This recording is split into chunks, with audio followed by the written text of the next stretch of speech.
Nous sommes mercredi 9 juin 2021. Bienvenue dans ce journal de la télévision Renaissance, dont voici d'abord les principaux titres.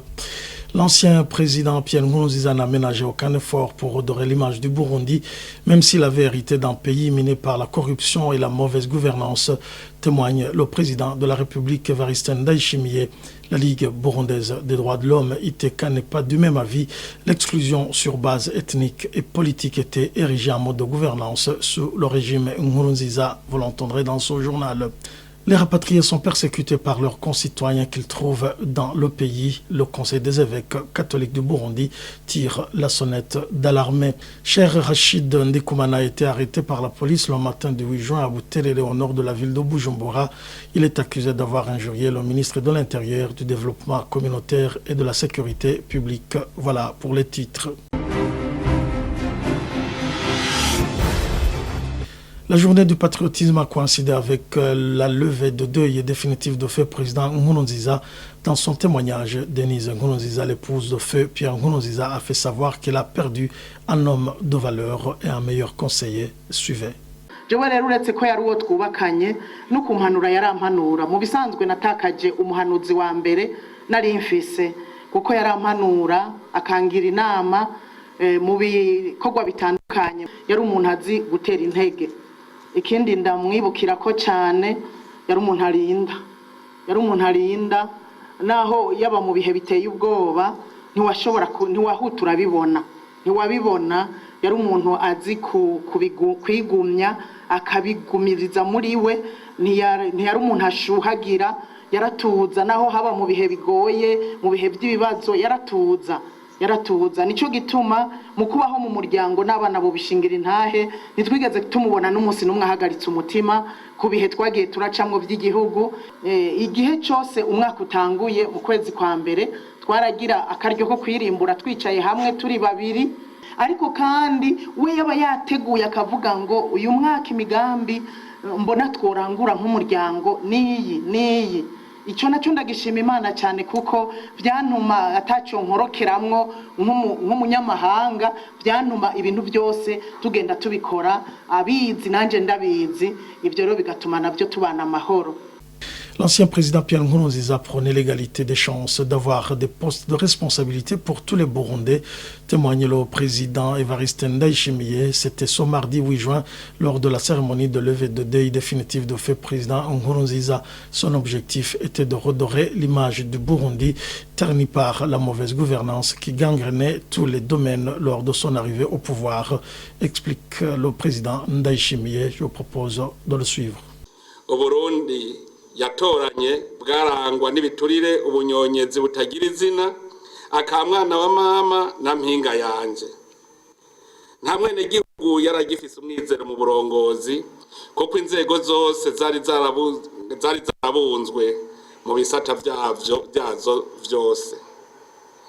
Nta kindi rero murumva ari guhera ko atari kugaruka umwizero mu mitima y'abarundi. Icatangura kukaba kwari ukubaka inzego z'umutekano zubahiriza bose, ushinga intwaro ishoboye guhagararira neza inyungu z'abene gihugu bose no gukora ibishoboka byose kugira igihugu gisubirana iteka mu makungu. Muri make inzira ya mbere yafashe kwari kunagura igihugu cy'u Burundi kugira ngo gise n'ibindi bihugu gisubirana itoto, kandi murumva ko kugisanura bitari vyoroshe kuko kwari ugusanura ibijanye no kunga imitima no gusubiza hamwe abarundi. Muri iyo ntumbero yaharanira ko abarundi bagira uburenganzira bungana mu gusangizwa amabanga yo kurongora abandi. La Ligue ITK précise plutôt que Pierre Nkurunziza a exclu dans les institutions des Tutsis et les Hutus qui n'étaient pas derrière lui. Anchani Koyakize, président de la Ligue ITK, indique que les Hutus sont à 95% dans les institutions.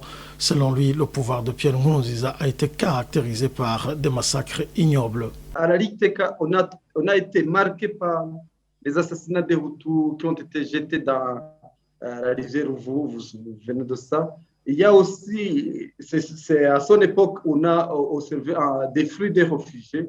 Là, on peut se limiter. En 2009-2010, il y a eu des FNL, des membres du MSD, des Hutus qui ont quitté le pays, qui ont fui le pays.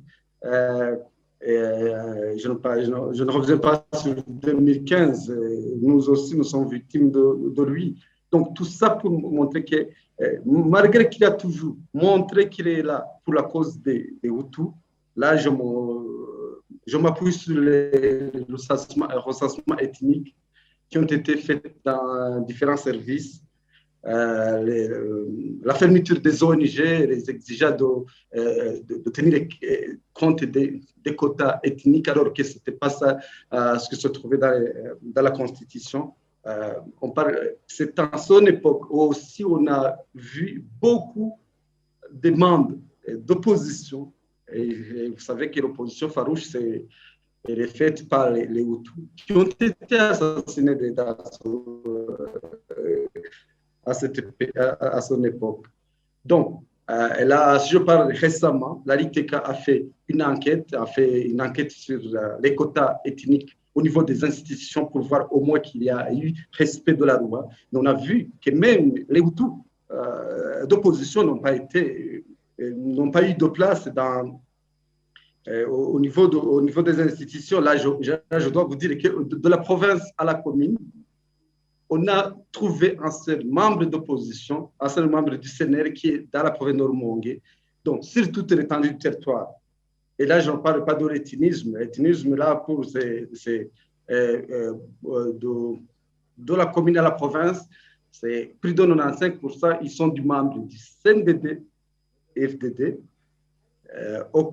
et d'autres partis, je dirais, satellites qui n'ont pas eu, qui ne se remarquaient même pas dans les propagandes, mais le CNR qui était là, qu'on voyait qu'il a des membres, il n'a pas été. Donc, pour dire que pour lui, l'unité ne peut pas sa préoccupation. Rien ne peut montrer que Nkurunziza, dans son exercice, il a voulu unir la communauté burundaise comme une nation. Ce qu'il a fait, c'était seulement les diviser pour régner. Le Conseil des évêques du Burundi s'inquiète pour la sécurité des rapatriés. Ces prélats indiquent que ces derniers sont malmenés sur leur colline d'origine, déclare Monseigneur Bonaventure Naïmana, vice-président de la Conférence des évêques catholiques du Burundi, dans un communiqué de clôture de la réunion du 1er au 4 juin 2021. La Conférence des évêques condamne également les assassinats devenus monnaie courante ces derniers jours. Les évêques ont exprimé leurs préoccupations à cause des assassinats qui ont eu lieu ces derniers jours dans la ville de Bujumbura, dans les environs du chef-lieu de la province Muramvya, en commune Lusaka, province Mwaro, et dans d'autres coins du pays. Ils ont eu l'occasion de prier pour toutes les victimes et présentent les condoléances aux familles éprouvées. Ils lancent un appel vibrant aux autorités administratives pour qu'elles continuent à assurer la sécurité et à consolider la paix dans tout le pays. Les évêques ont exprimé leurs préoccupations face aux inondations qu'on a observées un peu partout dans le pays, surtout dans la plaine d'Olimbo, et qui ont contraint beaucoup de familles à quitter leurs maisons, qui ont détruit les routes et les ponts ici et là, au point de rendre impossible la circulation des personnes et des biens. En outre, les évêques regrettent que la pandémie du Covid-19 continue à se propager dans tout le pays. D'une part, ils exhortent tous les Burundais, en particulier les fidèles catholiques, à respecter les mesures barrières du gouvernement pour se protéger et ne pas contaminer les autres. Et d'autre part, ils invitent tous à prier pour que le Seigneur libère le monde entier de cette pandémie.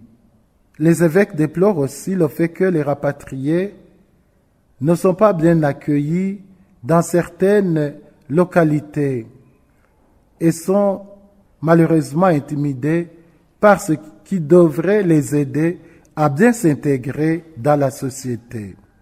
Sur le plan économique, les évêques sont heureux que la récolte du haricot s'annonce bonne, bien que les pluies n'aient pas été régulières.